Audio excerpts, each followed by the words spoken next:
Hello everyone, हमारे channel dive to learn में आपका स्वागत है। तो आज मैं आपके सामने लेके आया हूँ topic from the transportation in operational management. The topic is key terminologies from the chapter of transportation problems. तो जैसे कि ओआर के अंदर, ऑपरेशनल रिसर्च के अंदर ट्रांसपोर्टेशन चैप्टर में, जिसमें कि आप कुछ प्रैक्टिकल सॉल्व करते हैं, इसके साथ उसकी कुछ इंपॉर्टेंट थ्योरेटिकल टर्मिनोलॉजीज़ हैं जो कि यूजीसी एग्ज़ाम के अंदर काफ़ी सारी टर्म्स इसकी पूछी जाएंगी। तो इसलिए आपको उन टर्मिनोलॉजीज़ के बारे में पता होना ज़रूरी है, क्योंकि उसमें से कोई ना कोई क्वेश्चन बन जाता है। तो इसलिए आज मैं आपके सामने यही लेके आया हूँ। So today we are going to discuss about all these important definitions and terms.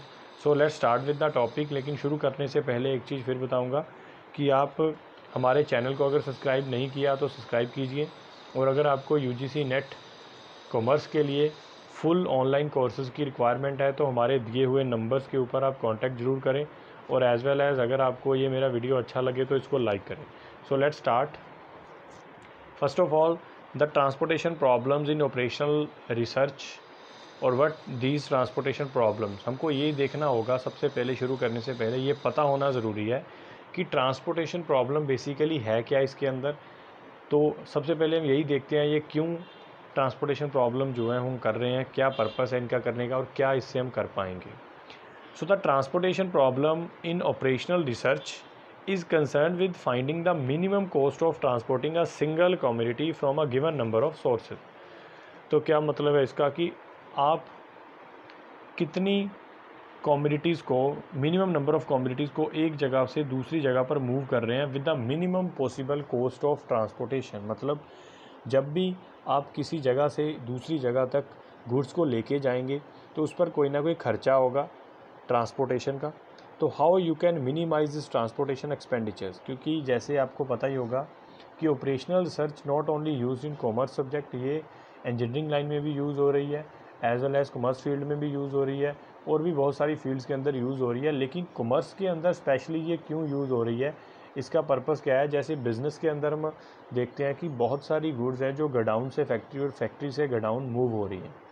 So that's why उसके अंदर ट्रांसपोर्टेशन मीडियम और ट्रांसपोर्टेशन की ज़रूरत पड़ेगी, जिनके थ्रू ये गुड्स मूव हो रही हैं from one destination to the another. So हमने ये देखना है इसके अंदर, ये कैलकुलेट करना है कि हम कितनी क्वांटिटी गुड्स की एट अ टाइम और कौन सा सोर्स हम यूज़ करें उनको ट्रांसपोर्ट करने के लिए from the one place to the another place. हमने इस तरह से वो यूज़ करना है या इस तरह से वो क्वांटिटी लेके जानी है which having a minimum transportation cost. So each source has a limited supply, that is maximum number of product that can be send from it. तो कोशिश करनी होगी कि हर सोर्स जो है वो एक लिमिटेड सप्लाई करेगा, लिमिट फिक्स करेगा सप्लाई की। इस तरह से लिमिट फिक्स होगी कि which provide the maximum number of product that can be send from one place to another. कि इस तरह से हमने लेके जानी है गुड्स को कि ज़्यादा से ज़्यादा गुड्स को कम से कम ट्रांसपोर्टेशन मीडिया को यूज़ किए हम एक जगह से दूसरी जगह पर लेके जाएं। So with the help of this cost of transportation will minimize. So when the cost of transportation be minimized, then it's beneficial for the organization.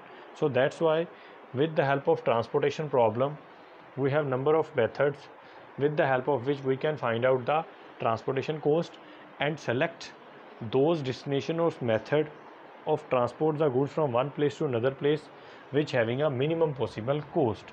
तो इसके लिए मैं एक छोटी सी एग्जांपल देके आपको शुरू करना चाहूँगा। मान लेते हैं हमने जो गुड्स फैक्ट्री से गोडाउन तक भेजनी है, सपोज, या हम यूँ बोल देते हैं कि फैक्ट्री से गोडाउन, फैक्ट्री में तैयार करने के बाद स्टोर करनी है गोडाउन में। तो अब आपको ये देखना होगा कि वो जो गुड्स हैं उनकी कितनी क्वांटिटी हम रखें और एज़ वेल एज़ उनको कितनी बार हम मूव करें, कितने उसके राउंड होंगे गुड्स को लेके जाने के। ये सारा कुछ जब डिसाइड करना है, उससे पहले हमारे पास ट्रांसपोर्टेशन प्रॉब्लम्स के अंदर कुछ मेथड्स हैं, उन मेथड्स को अप्लाई करके देखा जाएगा, एलोकेशन जिसको बोल देते हैं। तो हम उनकी मदद से ये फाइंड आउट कर रहे हैं किस तरह से गुड्स को मूव किया जाए, कितनी क्वांटिटी उसकी मूव की जाए जिससे कि मिनिमम कॉस्ट आए, और कितनी quantity at a time move की जाए जिससे उसकी मैक्सिमम कॉस्ट आए। सो इसको बोला जाता है, इसलिए हमको ट्रांसपोर्टेशन की जो है रिक्वायरमेंट है for calculating the cost of transportation, where the cost is minimum, those method or those technique for transport the goods is to be accepted. Next one is types of transportation problem. इस topic के अंदर transportation problem के कितने type हो सकते हैं, या तो बैलेंस्ड ट्रांसपोर्टेशन प्रॉब्लम मिलेगी या फिर unbalanced. Balanced transportation problem mean to say where there is a equal number of rows and columns, or in other words where the total supply is equal to total demand। जितनी supply है उतनी demand है, तो it means problem जो होगी वो balanced होगी। यूँ हम ऐसे भी हम बोल सकते हैं, अगर 3 रोज़ है और 3 ही कॉलम है तो it means problem is a balanced problem. Unbalanced transportation problem where supply and demand not equal, in this case a dummy row और कॉलम भी draw. A dummy destination is introduced in the equations to make it equal to the supply। तो dummy क्यों बनाई जाती है, basically उसको बराबर करने के लिए, और डमी की वैल्यू जो होगी वो हमेशा ज़ीरो कंसिडर होगी, जो कि हम आगे टर्मिनोलॉजीज़ के अंदर भी देखेंगे कि व्हाट इज़ डमी रो और डमी कॉलम। तो इस तरह से दो तरह की ट्रांसपोर्टेशन प्रॉब्लम आपको मिलेगी, one is balanced and one is unbalanced. Balanced problem where the supply and demand not equal, where the rows and columns are not equal, and unbalanced where rows and columns are equal. Next one, तो ये जो basically मैंने आपको pro forma दिया है, सिर्फ इसका यही पर्पस है कि आपको ये समझा दिया जाए कि एलोकेशंस क्या है, रोज के अंदर किस तरह से सप्लाई आ रही है, किस तरह से डिमांड आ रही है, वो आपको दिखाने के लिए ड्रॉ किया गया है। तो जैसे कि आप इस टेबल को देखिए ध्यान से, supplier destination, supplier mean to say place of supply from where the goods are move, and destination mean to say where the goods are to be Saint.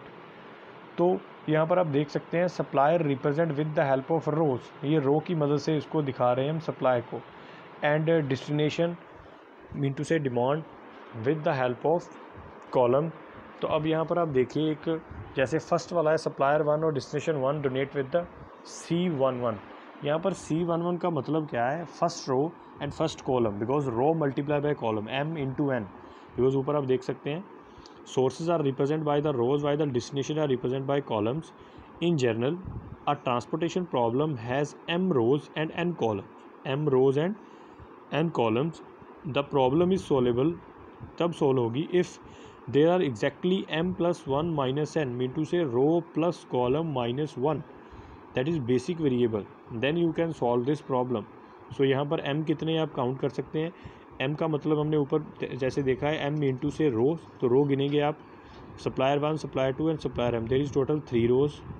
Then column हम डोनेट कर रहे हैं n के साथ, आप destination गिनेंगे, destination 1, destination 2 और destination n, so total 3 column and 3 rows. So m plus n into से 3 plus 3 is equal to 6 minus 1, total 5। So here the basic variable is 5। So same as आप ये देख लें किस तरह से बना है C11 जो एलोकेशन हो रही है, C11 इस तरह से बन रहा है, रो इनटू कॉलम, मतलब first row and first column, this one is C11 allocation 1 है।